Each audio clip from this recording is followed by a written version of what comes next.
Hey sightseers, Sightseeing Sally here.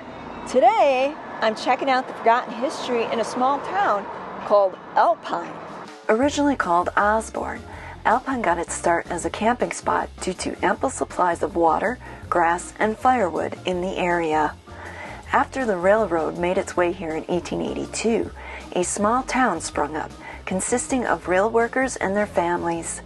In November of 1883, the town's name officially became Murphyville, named after Daniel and Thomas Murphy, a father and son who owned the springs where water was drawn for the railroad to be used in the steam engines.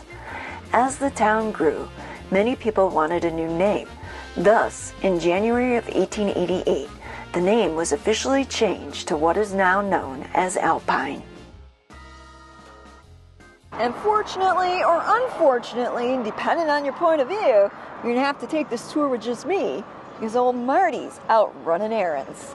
Now, my first impressions of Alpine is that it is a happening little town. I mean, there's cars and people everywhere in this little town. A little bit more happening than I thought it was going to be. Billed as the gateway to Big Bend country, present-day Alpine is a bit of a tourist town. With its historic vibe, dark night skies, and proximity to Big Bend National Park, Alpine is a great base for those seeking to experience a bit of Texas's last frontier.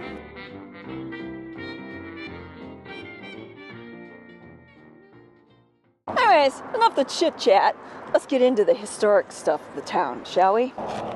In front of me, you can see what is Alpine's present-day Amtrak station. Built in 1946, this is Alpine's fourth train station. Interestingly enough, they have lost 3 of their train depots to fires over the years. On February 12, 1888, a fire broke out on the north side of Railroad Avenue, blazing everything in its path.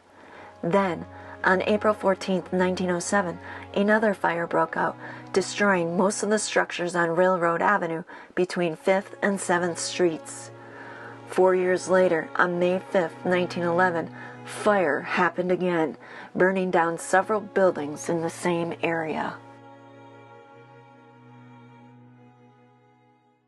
Fortunately, when the third fire happened, they were able to control it from spreading so far. Moving along, because talking about fires and old train stations only hold people's interest for so long. In front of me is Hotel Richie, one of the oldest commercial buildings still standing here in Alpine. Constructed in 1886, Hotel Richie was built facing the old cattle pens on the Southern Pacific Railway. According to one source, the adobe that you see here is of original construction. The framing, however, that you see over here was added in 1908. And really what makes this building such a fascinating piece of Texas history, or Alpine, Texas history, is that it was where the ranchers and the cowhands stayed when they were here. So I would imagine that there have been a bar fight or two inside the old saloon. Then across from Hotel Richie is what is known as El Mercado, or the Mercado in English. Built in 1902 by none other than N.L. Hulbert, this was originally known as the Alpine Furniture Company. Then it was purchased in 1937 by Tomas Valdez.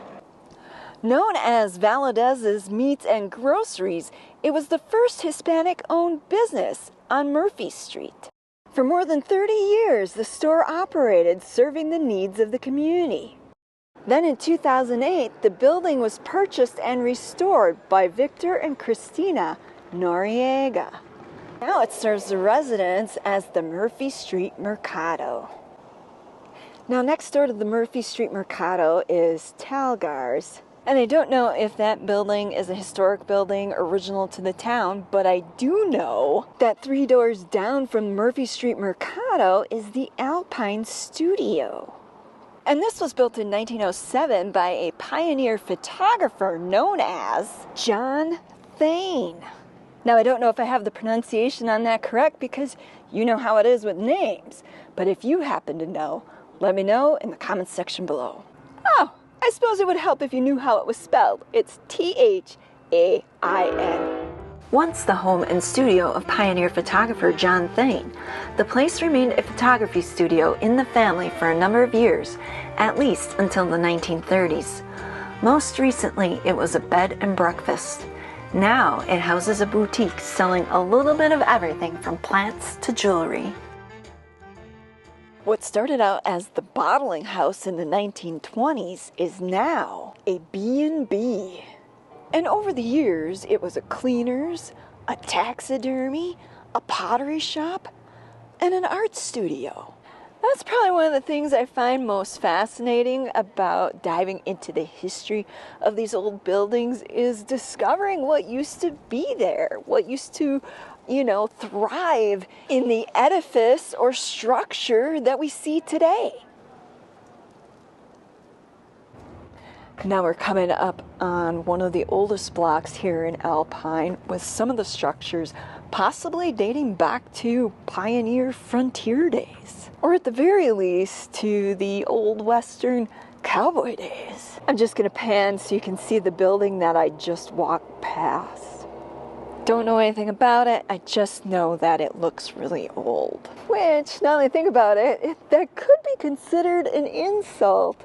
If you were a person, I guess the better word would be historic. That's it. It's a historic looking building. Another train in the background here in Alpine. They do come through here a lot more often than they do over in Mingus. But that's okay. We can pretend like it's back in the Old West and the train has just pulled up into town. And speaking of the Old West, this pink building in front of us was once a frontier saloon. Built in 1880 and known as the Toltec, this building is now the location of the Patty Hildreth studio. And while I don't have any info as to what these buildings used to be, I find it rather curious that this one has bars across the window. I wonder how old they are. If only Marty were here to let us know. Oh, look, there's Marty now. What do you think, Marty? Are these bars original to the building? No. Just old rebar set in the old pieces of 2x6s or 2x8s. So not old? No. Just made to look old? Yeah, made to look old or keep the criminals out, one of the two.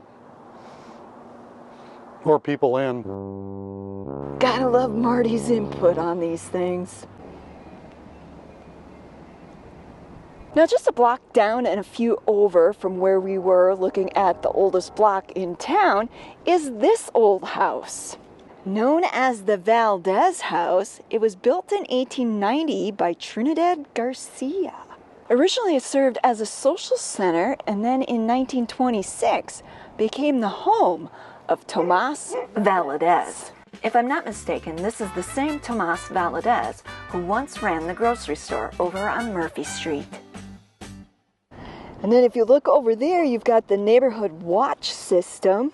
And judging from the sound of their barks, they don't sound too thrilled to have me in their neighborhood. Now here's something I've never seen before. A drive-through liquor store. Now I know that has nothing to do with historic Alpine. It's just, being from Wisconsin, I find that quite amazing, and I'm surprised we don't have any drive-through liquor stores. Note to the good people of Wisconsin, you can really learn something from the people down here in the South. Just saying. Now this building here has an interesting story. But before we get into that, I want to give a couple of quick shout outs to Johnny Dean for becoming our latest patron on Patreon, Jason from Illinois for tipping our trip jar, and Sue from Illinois for tipping our trip jar not once, but twice. A huge thanks to all of you for helping us get out and film these special places. Anyways, getting back to the history of this spectacular looking home. Built in 1907, this was originally the town home of rancher John Clay Holland. Later, it became Alpine's first hospital. Eventually, it was converted back into living quarters and is now a private residence.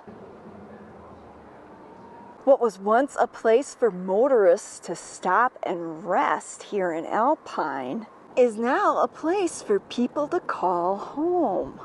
Billed as Alpine's most historic, unique, and creative set of apartments, you can get your Wi-Fi and utilities included.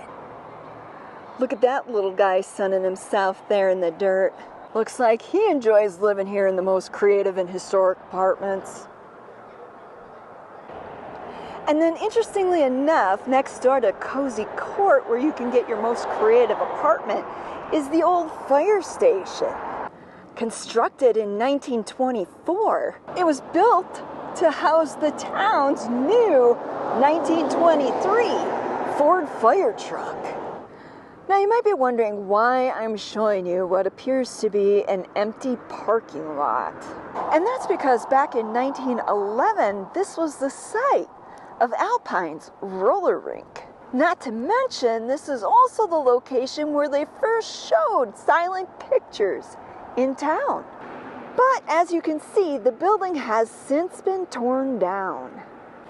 Then if you look at that white building that has the Talent Roofing Inc. sign on the side of it, we can see the remains of what was once the most modern automobile dealership in West Texas. Built also in 1924, it now houses Napa Auto and the office for Talent Roofing Inc. By now, you've probably figured out that here in Alpine, there is a ton of historic buildings to be discovered for every type of history lover, which is why I highly recommend, if you ever get the chance to come out to Alpine, Texas, to do so, because there's way more here to see than what I'll be able to show you in this video. Like, for instance, this historic building called the Holland Hotel, and then all the little shops along here and these other historic buildings that have been restored. The current Hotel Holland, by the way, was designed and built in 1928 and added on to the original, which is this building over here. Now, if I'm not mistaken, the building in front of us is the old Masonic Lodge. Built in 1912, the ground floor had retail businesses, while the second floor held the lodge. Now it appears that the second floor has been converted into living space, while the bottom could be anything you dream it to be, should you be the one to buy it. Off in the distance, I spy a building that looks like my kind of place. Be the first person to guess correctly which one it is, and I'll send you your very own Sightseeing Sally sticker. But I'm not going to give you any hints, because that wouldn't be fair.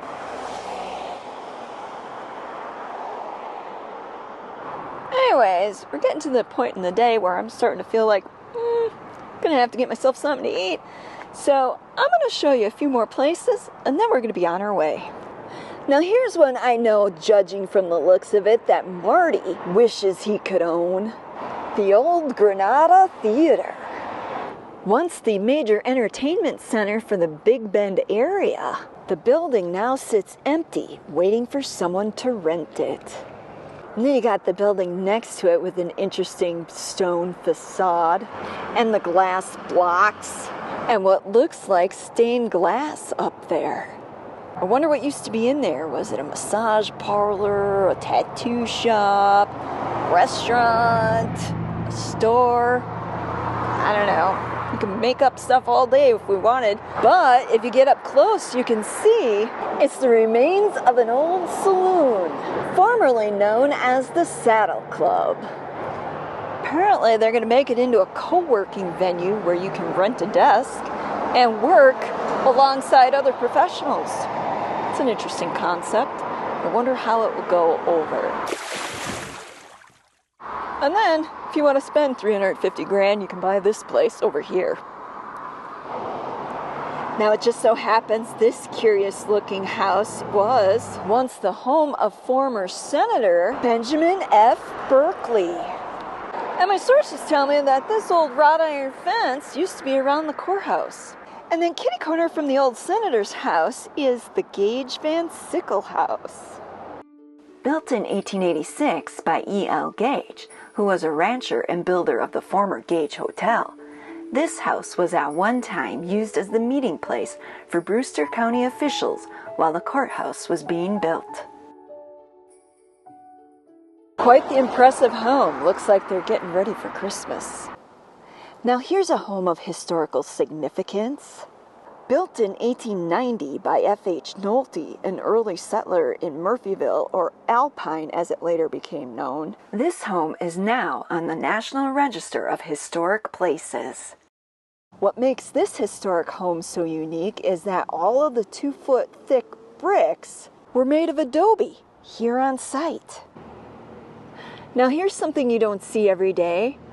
An owl making its home in the portico of a building. This, by the way, is Brewster County's courthouse, and it's among the oldest of buildings here in Alpine. Built in 1887, when Brewster County broke away from Presidio County, it appears the building was funded in part by the Federal Emergency Administration of Public Works. And then if we take a walk behind the courthouse, we can see where the old jail used to be.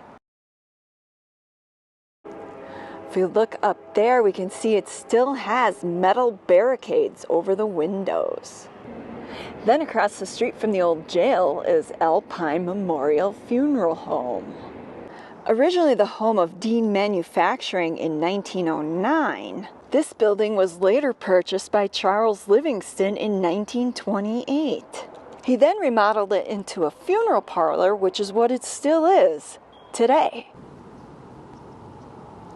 Now here's something I didn't know about Brewster County. I'm actually surprised that this is still here, considering the controversial nature of the Civil War with the Confederate side. According to this marker, Brewster County was named after Colonel Henry P. Brewster, who was a Confederate. And then behind the memorial for Colonel Brewster is an old howitzer, which, according to the sign, served in one of the bloodiest actions of World War II.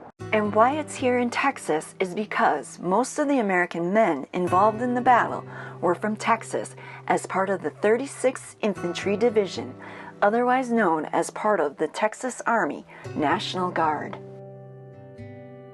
I think it's pretty amazing that they were able to recover this artifact.